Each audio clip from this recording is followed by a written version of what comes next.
Chapter 7. The United Irishmen. Our freedom must be had at all hazards. If the men of property will not help us, they must fall. We will free ourselves by the aid of that large and respectable class of the community, the men of no property.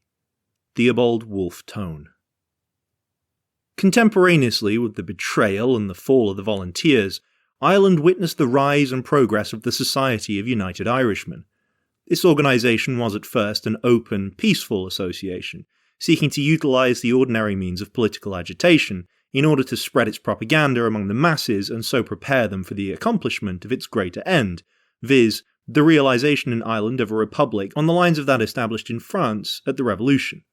Afterward, unable to maintain its public character in face of the severe persecution by the British government of anything savouring in the least of a democratic nature, the organisation assumed the veil and methods of secrecy, and in that form attained to such proportions as enabled it to enter into negotiations with the Revolutionary Directory of France on the basis of an equal treaty-making national power.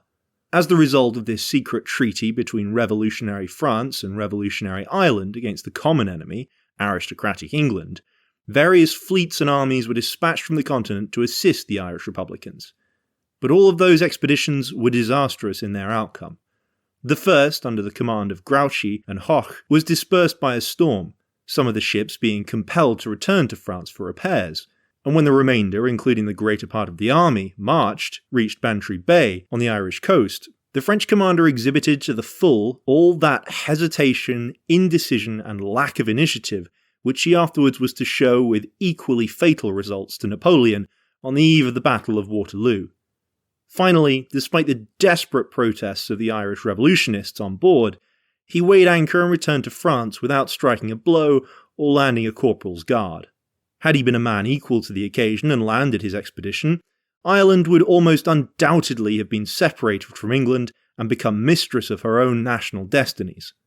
Another expedition, fitted out by the Dutch Republic in alliance with France, was detained by contrary winds in the harbour until the British fleet had time to come upon the scene, and then the Dutch commander, chivalrously and foolishly, accepted the British challenge to fight, and contending under unequal and adverse conditions, was defeated. An unauthorised but gallant attempt was made under another French officer, General Humbert, and this actually landed in Ireland, proclaimed the Irish Republic at Killala in Connacht, armed large numbers of the United Irishmen among the inhabitants, and in conjunction with these latter, fought and utterly routed a much superior British force at Castlebar, and penetrated far into the country before it was surrounded and compelled to surrender to a force more than 10 times its own number. The numbers of the French expedition in this case were insufficient for the purposes of making a stand long enough to permit of the people reaching it and being armed and organised efficiently, and hence its failure. But had Humbert possessed the number commanded by Grouchy, or Grouchy possessed the dash and daring of Humbert, the Irish Republic would have been born, for weal or woe, in 1798. It is a somewhat hackneyed observation, but so true that it compels repetition, that the elements did more for England than her armies. Indeed, whether in conflict with the French expeditionary force of Humbert, with the Presbyterians and Catholics of the United Irish Army under General Monro in the north, or with the insurgent forces of Wicklow, Wexford, Kildare and Dublin, the British army can scarcely be said to have at any time justified its reputation, let alone covered itself with glory. All the glory was, indeed, on the other side, as was most of the humanity, and all of the zeal for human freedom. The people were wretchedly armed, totally undrilled, and compelled to act without any systematic plan or campaign, because of the sudden arrest and imprisonment of their leaders. Yet they fought and defeated the British troops on a score of battlefields, despite the fact that the latter were thoroughly disciplined, splendidly armed, and directed like a huge machine from one common centre. To suppress the insurrection in the counties of Wicklow and Wexford alone required all the efforts of 30,000 soldiers. Had the plans of the United Irishmen for a concerted uprising all over the island on a given date not failed, the task of coping with the Republican forces would have been too great for the government to achieve. As it was, the lack of means of communication prevalent in those days made it possible for the insurrection in any one district to be almost fought and lost before news of its course had penetrated into other parts of the country. While the forces of republicanism and of despotism were thus contending for supremacy upon the land, the victory was being, in reality, decided for the latter by its superiority upon the sea. The successes of the British fleet alone made it possible to keep the shores of England free of invading enemies, and to enable Pitt, the English Prime Minister, to subsidise and maintain the armies of the allied despots of Europe in their conflict with the forces of freedom and progress throughout the continent. In the face of this undoubted fact, it is somewhat humiliating to be compelled to record that the overwhelming majority of those serving upon that fleet were Irishmen.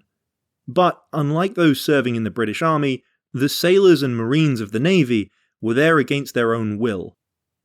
During the coercive proceedings of the British government in Ireland, in their attempt to compel the revolutionary movement to explode prematurely, the authorities suspended the Habeas Corpus Act, the guarantee of ordinary legal procedure, and instituted martial law and free quarters for the military.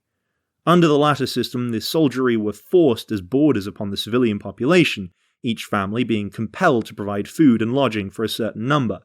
For all attempts at resistance, or all protests arising out of the licentious conduct of the brutal soldiery, or all incautious expressions overheard by them during their unwelcome residence in the houses of the people, the authorities had one great sovereign remedy: the transportation on board the British fleet. Thousands of young men were seized all over the island and marched in chains to the various harbours, from thence taken on board the English men of warships, and there compelled to fight for the government that had broken up their homes, ruined their lives, and desolated their country. Whenever any district was suspected of treasonable sympathies, it was first put under martial law. Then every promising young man was seized and thrown into prison on suspicion and without trial. And then those who were not executed or flogged to the point of death were marched on board the fleet. All over Ireland, but especially in Ulster and Leinster during the closing years of the 18th and the opening of the 19th century, the newspapers and private letters of the time were full of records of such proceedings, telling of the vast numbers everywhere sent on board the fleet as a result of the wholesale dragooning of the people. Great numbers of these were United Irishmen, sworn to an effort to overthrow the despotism under which the people of Ireland suffered, and, as a result of their presence on board, every British ship soon became a nest of conspirators. The Jack Tars of Old England were conspiring to destroy the British Empire, and anyone at all acquainted with the facts relative to their treatment by the superiors and the authorities cannot wonder at their acts. The subject is not loved by the jingo historians of the English governing classes, and is consequently usually complacently lied about, but as a cold matter of fact, the wooden walls of England, so beloved of the poets of that country, were in reality veritable floating hells to the poor sailors and marines. Flogging for the most trivial offences was inflicted upon the unsupported word of the most petty officer. The quarters in which the men were compelled to sleep and eat below decks were of the vilest and most unsanitary conditions. The food was of the filthiest, and every man had to pay tribute to a greedy quartermaster in order to escape actual starvation. And the whole official life of the ship, from the captain down to the youngest midshipman, was based upon the wealth and rank, and breathed hatred and contempt for anything belonging to the lower classes. Mutinies and attempts at mutiny were, consequently, of constant occurrence, and therefore the forcibly impressed United Irishmen found a fertile field for their operations. In the government records of naval court-martials at that time, the charge of administering the secret oath of the United Irishmen is one of the commonest among the accused, and the number of men shot and transported beyond seas for this offence is simply enormous. English and Scottish sailors were freely sworn into the ranks of the conspirators, and the numbers of those disaffected grew to such an extent that on one occasion, the Mutiny of the Nore, the sailors were able to revolt, depose their officers, and take command of the fleet. The wisest heads amongst them, the original United Irishmen, proposed to sail the ships into a French port and turn them over to the French government, and for a time they had great hopes of accomplishing this purpose. But finally, they were compelled to accede to a proposal to attempt to win over the sailors on some other ships in the port of London before sailing to France. This they did, and even threatened to bombard the city, but the delay had enabled the government to rally its loyal ships, and also enabled the loyal slaves still on board the revolting ships to play upon the patriotic feelings of the waverers among the British mutineers, by representing to them the possibility of their being confined in French prisons instead of welcomed as allies. In the end, the admiral and officers, by promising a redress of their just grievances, succeeded in winning over a sufficient number on each ship to paralyze any chance of resistance, and the mutiny was quenched. The usual tale of shootings, floggings, and transportations followed, but the conditions of life on board the ship were long in being altered for the better. It may be wondered that the men forcibly impressed, and the conspirators against a tyrannical government, could fight for that government, as did those unfortunates under Nelson, but it must be borne in mind that once on board a war vessel, and that vessel brought into action with an enemy in the open sea, there was no possibility of escape, or even cooperation with the enemy. The necessity of self-preservation compelled the rebellious United Irishmen, or the discontented mutineers, to fight as loyally for the ship as did the soulless slaves amongst whom they found themselves. And being better men, with more manhood, they undoubtedly fought better. In concluding this brief summary of that aspect of that great democratic upheaval, we desire to quote from the Press, the organ of the United Irishmen published in Dublin, the following short news item of the period, which we trust will be found highly illustrative of the times in question, as well as a confirmation of the points we have set forth above. Quote, "Roasting. Near Castle Ward, a northern hamlet, a father and son had their heads roasted on their own fire to extort a confession of concealed arms. The cause was that the lock of a gun was found in an old box belonging to the wife of the elder man.